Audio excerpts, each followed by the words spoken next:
Hello everyone, it's Seth, probably better known as Saffron Olive, and it's time for another Instant Deck Tech. Today we are heading to Legacy for one of the meanest decks in the history of Magic. This is Legacy Pox. This build recently took Osman Ozgani to a 5-0 finish in a league on Magic Online, so congrats to Osman on his finish with the deck. A quick reminder before we break down the meanness of Pox in Legacy. If you enjoyed this deck and want to see it made into videos, take a minute, click the like button, the subscribe button, leave a comment, anything you can do to support your deck, because whichever deck is most popular gets a shot at being made into videos next week. So, Legacy Pox. First off, the deck can play Liliana the Veil on turn 1 with the help of Dark Ritual. You got 4 Dark Rituals, you got 4 Liliana the Veils, so you play a Black Swords, Dark Ritual, Liliana, start attacking your hand.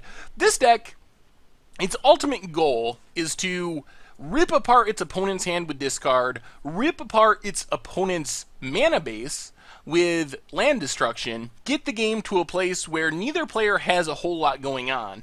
And then, because of how your deck is built, you can take advantage of that state and win the game. So, Dark Ritual, of course, can do other things as well. You get 3 mana for 1 mana, but turn 1 Liliana is the main 3-drop you have, so that's kind of one of the nut draws you can get, is just slam that turn 1 Liliana, get your opponent to start discarding, and go from there.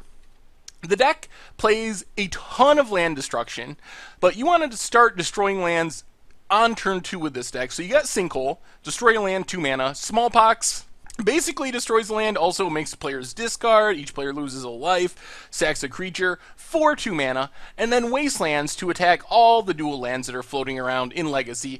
These cards are obviously super insane when you are on the play, because you play your land, your opponent plays their land, you untap, you Sinkhole their land, then you Smallpox their land, then you Wasteland their land. You can keep them at basically 0 resources a lot of the time if you are on the play with this deck.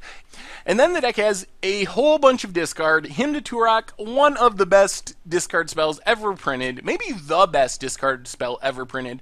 2 mana, target player discards 2 cards at random. That's the killer. Causes opponents to discard their lands, discard their threats. Because it's random, you get a ton of advantage out of it. Thoughtseize picks apart an opponent's hand in a targeted manner, so you get to take whatever is most important. And then Funeral Charm, kind of sweet. It can kill a Delver of Secrets, it can kill a Dark Confidant, anything with 1 toughness, plus it's instant speed discard, so once you get your opponent down to nothing, if you're worried that they're going to top deck into a Jace or something, whatever big threat, you can play this on their draw step and make them discard. Unless they drew an instant, they're going to have to discard the card they drew for their turn because they don't have a time to play it on their draw step. And then the deck has a single Nether Void, which takes advantage of the fact that you're attacking your opponent's mana base so severely. All your cards are cheap. You're not sacking your lands or hurting your lands as much as you're hurting your opponents. So Nether Void, basically, whenever anyone casts a spell, it gets countered unless the controller pays 3. So if your opponent wants to play a Delver of Secrets, they're going to have to pay 4 mana to resolve it, or it's going to get countered, which means it's really hard for your opponent to do anything through Nether Void because you've destroyed so many of their lands, so you kind of lock your opponent out of the game with the Nether Void.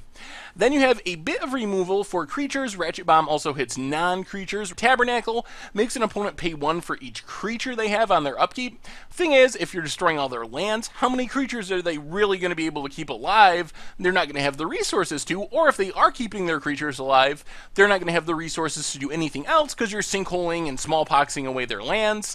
Then, for actually winning the game, you don't have too many choices. You have Nether Spirit, a 3-mana 2/2 that says at the beginning of your upkeep, if it's the only creature card in your graveyard, you can return it to play. So this is a never-ending threat, essentially. If your opponent kills it, if you sack it to Smallpox, if you discard it to Liliana, eventually you're going to have your opponent to 0 resources. You have this Nether Spirit, and you beat your opponent down for 2 over and over again.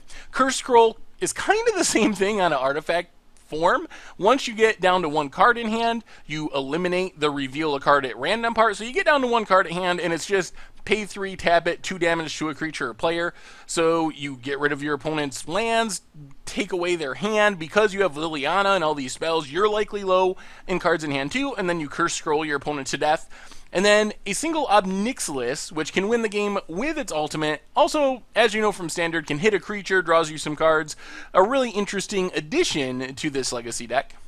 Mana base, you have some ways to win with your lands as well. Mishra's Factory can get in there for some damage, 2 at a time. Tomb of Urami, you can sack all of your lands and you get a 5/5 black demon token with flying named Urami.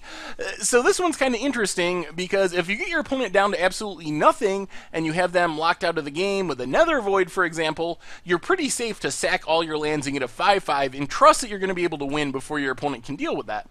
And then the rest of the mana base in Urborg, 4 copies, really important to your deck. You have a ton of black mana costs, but you also have a ton of colorless lands, so you really want to Urborg. Plus, you can discard the extra ones to Smallpox, to Liliana, so forth. Maikukuru to draw some cards, and a bunch of swamps. In the sideboard, you have a cool combo with Leyline of the Void and Helm of Obedience. Leyline of the Void hates on graveyards. Helm of Obedience, you pay X and tap it, and target opponent puts the top X cards of his or her library into his or her graveyard until they hit a creature or X cards. Thing is, if you have a Leyline of the Void, there's a replacement effect. So, when you activate Helm of Obedience for only 1 mana, a card never goes into the graveyard, so it mills your opponent's entire deck if you have a Leyline of the Void on the battlefield for 1 mana activation of Helm of Obedience. Night of Soul's Betrayal and Snaring Bridge, Engineered Plague, Disfigure, all creature removal in different ways. More discard in Pithing Needle to deal with Planeswalkers, Wastelands, whatever you need to keep from activating.